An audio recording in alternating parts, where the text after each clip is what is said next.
Bonjour, en direct du Vatican. Nous attendons la liaison avec le Saint-Père depuis la Bibliothèque Vaticane. Et c'est de la Bibliothèque Vaticane que le Saint-Père récitera l'Angelus.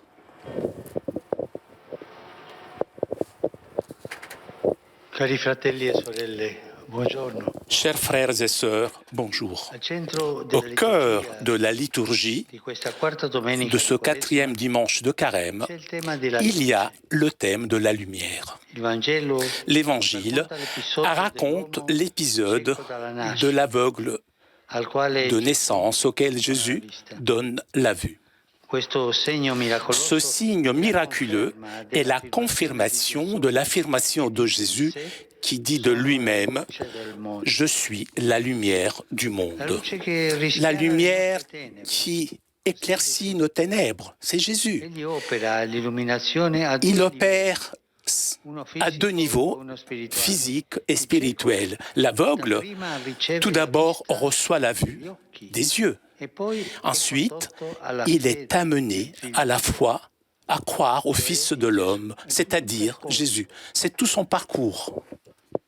Oggi sarebbe bello Aujourd'hui, il serait beau que vous tous, prendiate vous il preniez Vangelo di Giovanni, l'évangile de Saint Jean, capitolo 9, chapitre 9, e leggiate et que vous lisiez questo passo. ce passage. È tanto bello. Il est très beau. Ci farà bene. Ça nous fera du bien de le lire encore une fois ou plusieurs fois. Gesù, Jésus, i prodigi che egli compie les merveilles non qu'il sono réalise gesti spettacolari, ne sont pas des gestes spectaculaires, hanno lo scopo mais di ont pour but condurre alla de fede mener à la verso foi un cammino di par un trasformazione. chemin de transformation intérieure. I dottori della legge che erano lì Les docteurs de la loi qui étaient là, malheureusement, si donc, ostinano a non se ammettere il refusaient miracolo. d'admettre le miracle Pongono all'uomo et adressent disegnato domande aux insidiose. hommes guéris des questions insidieuses. Mais il les déstabilise avec la force de la Una réalité. cosa io so, Je sais ero une cieco chose, j'étais aveugle e ora ci et vedo. maintenant je vois. Tra la diffidenza Entre la méfiance et l'hostilité de ceux qui l'entouraient et qui l'interrogent avec incrédulité, il fait un itinéraire qui le conduit progressivement à découvrir l'identité de celui qui lui a ouvert les yeux confessare la fede in et à lui. confesser la foi en lui. Lo ritiene un profeta. Tout d'abord, il estime qu'il est un prophète. Ensuite, il le reconnaît comme quelqu'un qui vient de Dieu. Et finalement, il l'accueille comme le Messie E si postra davanti a lui. et se prosterne devant lui. Ha capito Il a che compris dandogli la vista qu'en lui donnant la vue, Jésus a manifesté les œuvres de Dieu. che possiamo anche noi fare questa esperienza. Nous aussi, nous devrions faire cette expérience avec la lumière de la foi. Celui qui était aveugle découvre sa nouvelle identité. Il est désormais une nouvelle créature en mesure de voir sa vie et le monde qui l'entoure sous un nouveau jour, car il est entré en communion avec le Christ, il est dans une autre dimension. Ce n'est plus un mendiant mis à l'écart par sa communauté. Il n'est plus esclave de la société des préjugés. Son chemin d'illumination est une métaphore du chemin de libération du péché auquel nous sommes appelés. Le péché est comme un voile sombre qui couvre notre visage et nous empêche de nous voir nous-mêmes. Le pardon du Seigneur enlève cette ombre, ces ténèbres et nous donne une nouvelle lumière. Le carême que nous vivons doit être un moment opportun et précieux pour nous approcher du Seigneur, lui demandant sa miséricorde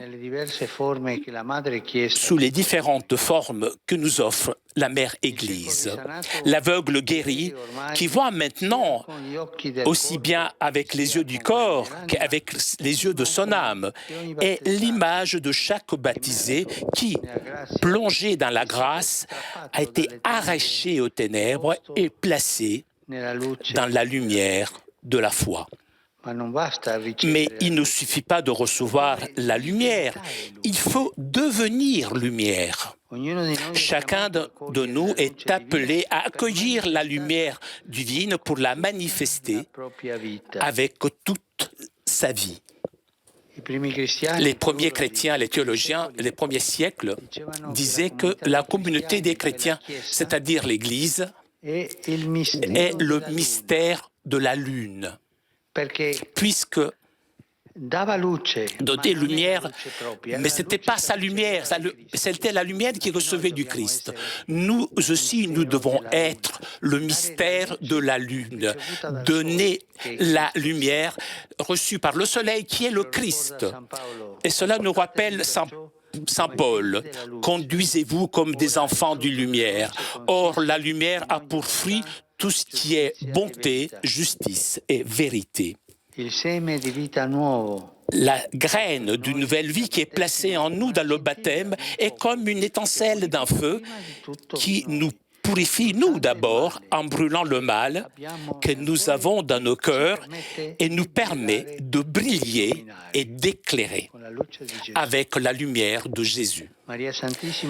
Que Marie, toujours sainte, nous aide à imiter l'aveugle de l'Évangile, afin que nous puissions être inondés de la lumière du Christ et marcher avec lui sur le chemin du salut.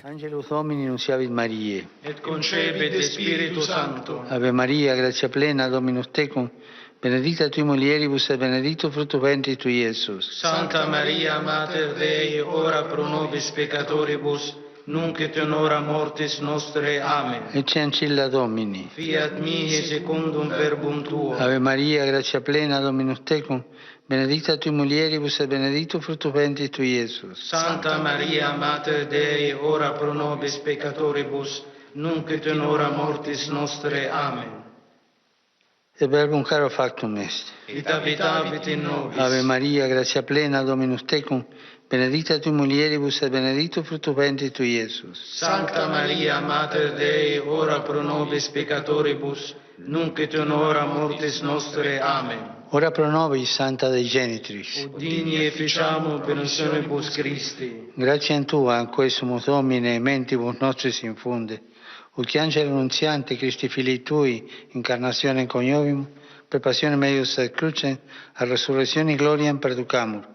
Per Christum Dominum nostrum. Amen. Gloria Patri et Filio et Spiritui Sancto. Sic ut erat in principio et nunc et semper et in saecula saeculorum. Amen. Gloria Patri et Filio et Spiritui Sancto. Sic ut erat in principio et nunc et semper et in saecula saeculorum. Amen. Gloria Patri et Filio et Spiritui Sancto. Sic ut erat in principio et nunc et semper et in saecula saeculorum. Amen. Pro fidelibus defuntis, requiem aeternam dona eis Domine. Et lux perpetua lucida eis. Requiescant in pace. Amen. Sit nomen Domini benedictum. Ex hoc nunc et nusque in saeculum. Aiutorium nostrum in nomine Domini. Qui fecit caelum et terram. Benedicat vos omnipotens Deus, Pater, et Filius, et Spiritus Sanctus. Amen.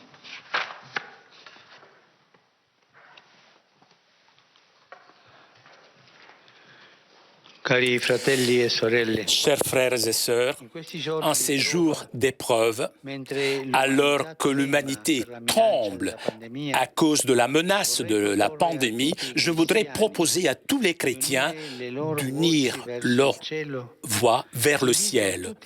Et j'invite donc tous les chefs des églises et les dirigeants de toutes les communautés chrétiennes, ainsi que tous les chrétiens des différentes confessions, à invoquer Dieu le Très-Haut et Tout-Puissant en récitant tous en même temps la prière que Jésus, notre Seigneur, nous a enseignée.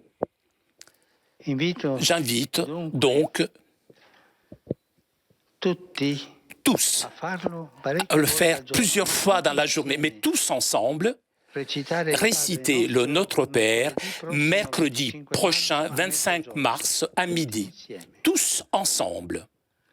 Le jour où de nombreux chrétiens feront mémoire de l'annonce à la Vierge Marie de l'incarnation de la parole. Que le Seigneur entende la prière unanime de tous ses disciples qui se préparent à célébrer la victoire du Christ ressuscité. Avec cette même intention, vendredi prochain, 27 mars, à 18h, je présiderai un moment de prière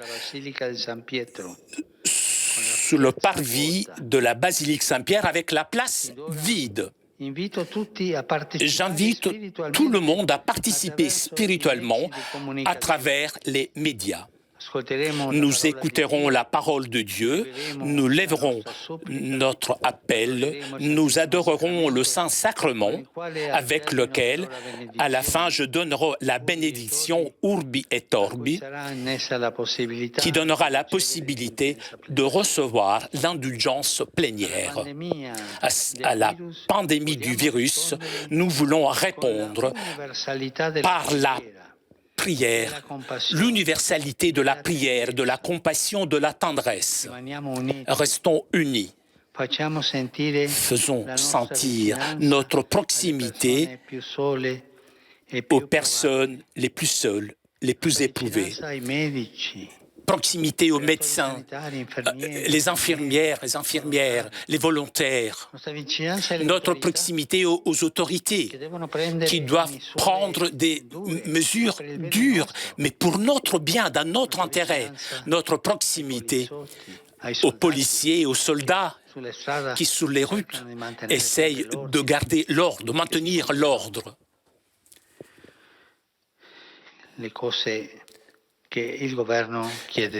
On doit faire les choses que le gouvernement demande de faire pour notre bien et proximité à tout le monde.